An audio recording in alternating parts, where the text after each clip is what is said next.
Hello, ladies and gentlemen, and we got some great news today. Now, there are probably a lot of news coming out. I don't know on how recent or up to date I will be with the news, especially when I have a hard cutoff around 1. So, we'll see. But we'll be getting at least 5 videos out today. Well, no, I can't promise that. I can definitely promise I'll get 3 videos out. Not sure if I'll be able to get 5 out. Time's a little bit of a crunch, so we'll see. However, we have some other news that is quite interesting. It seems that men are now taking over is now trying to manipulate the system, or rather, use the system against itself, which is normally a good thing because, well, it gets interesting. Ecuadorian father changes legal sex to female in bid for custody of children.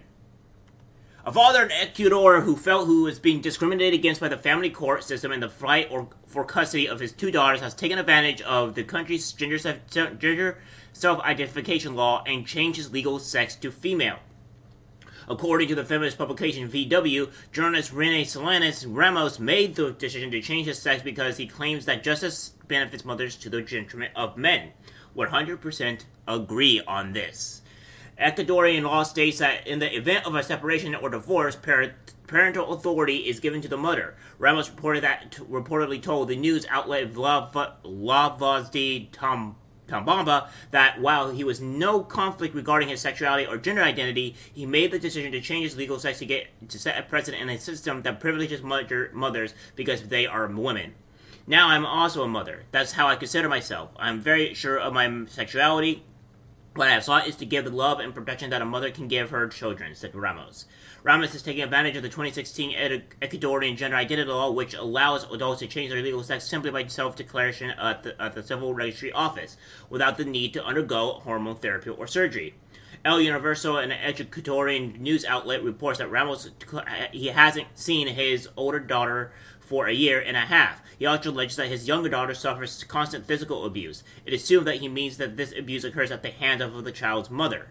Ramos believes that family courts discriminate against men, and he is also a supporter of a father's rights nonprofit called Fundación Padres por Justicia. I apologize for mispronouncing these. Other languages and stuff like that, I'll get horrendously long. A group that seeks to make visible obstruction of family ties and classify it as a crime. The fathers' rights groups are also aimed to raise awareness about parental alienation and how it results in child abuse. According to 4W, psychiatrist Richard Gardner coined the term parental alienation syndrome in the late 1980s to describe children who exhibited certain symptoms as a result of what he believed to be the manipulation by one parent against the other. One way this syndrome manifests itself is in false sexual abuse accusations against the father. The sex accusations were far more common at the time due to the now thoroughly debunked recovery memory therapy, during which unethical therapists planted false memories of abuse into the minds of their vulnerable female patients. However, Gardner himself had some questionable opinions on the subject of child sex abuse in his 1992 book, True and False Accusations of Child Sex Abuse. He claimed that pedophilia was an accepted practice among literally billions of people. He also wrote that there is a bit of a pedophilia in every one of us, and stretches that our society overacts to it with pedophilia. Well, considering this right here, I'm not really going to get into, because obviously this is not really conducive to what this here is. But I will go over exactly on what's going on. So, obviously, this man has changed his potentially his sex to female because he wants to be able to win the battle over the courts to get his kids. And kudos to him. Now, if women, you're going to come out in here and say, oh, well, that's sexist, or that's just not right, he's always abusing the system. Well, why is the system automatically just deeming women as okay as mothers, even though there's been numerous times that they're not? In fact, if we go read the reports here, or the statistics here, women have a more likelihood of actually abusing their children and whatnot, and they have more chances of being more damaged to their upbringing than men do. So you need to start asking me onto why this is. Now, the reason why I make this more of a men's worlds video is because yeah, I'm sorry, women. This is not really going to cater to you, but when I go talk about this, this is more of a men's world because men have been laughed at, suffered through. Your husbands even have been laughed at and been victims of things. And we are finding ways to fight back in different means. We are not respected. Men are not respected. And we go out and try to build society, and the only thing that we're done is laughed at. I will tell you this right now. If men went out and pretty much said, stop all the trucking, stop the sewage, stop all that, society would have collapsed in a matter of a couple of weeks. No joke. This is not a joke. This would happen. And so many women will be up in an uproar because, well, men do most of the dirty work and most of the tough jobs that keep the society functional. And family court has completely destroyed most people.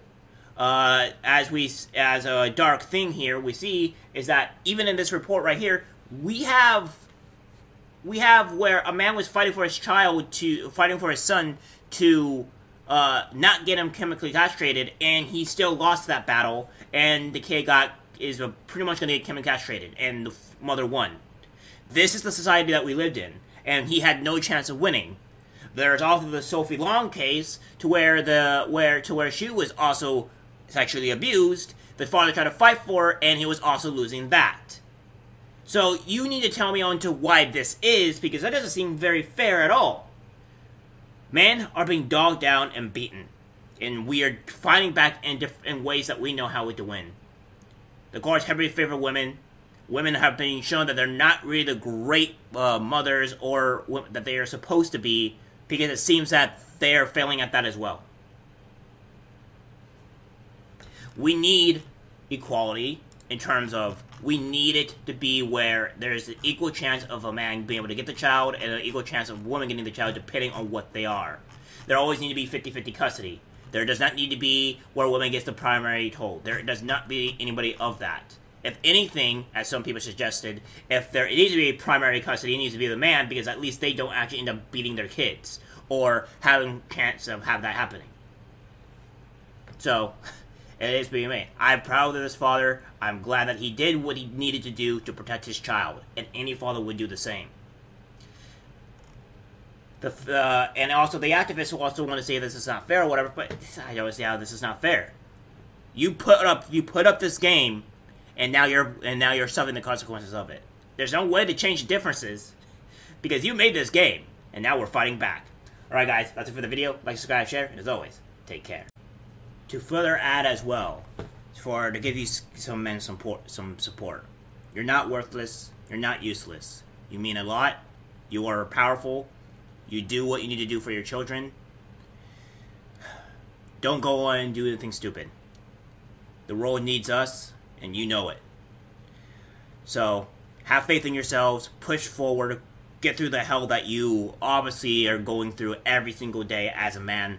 And you do you. There is nothing that can stop you. Don't let society bring you down, because I know countless times that is what's happening. See you guys later.